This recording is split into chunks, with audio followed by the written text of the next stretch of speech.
त्रिदलं त्रिगुणाकारं त्रिनेत्रं च त्रियायुधं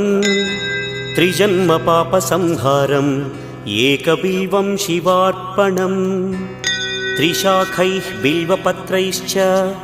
अच्छिद्रैः कोमलैः शुभैः तव पूजां करिष्यामि एकबिल्वं शिवार्पणम् कोटिकन्या महादानं तिलपर्वतकोटयः काञ्चनं शैलदानेन एकबिल्वं शिवार्पणम् काशीक्षेत्रनिवासं च कालभैरवदर्शनं प्रयागे माधवं दृष्ट्वा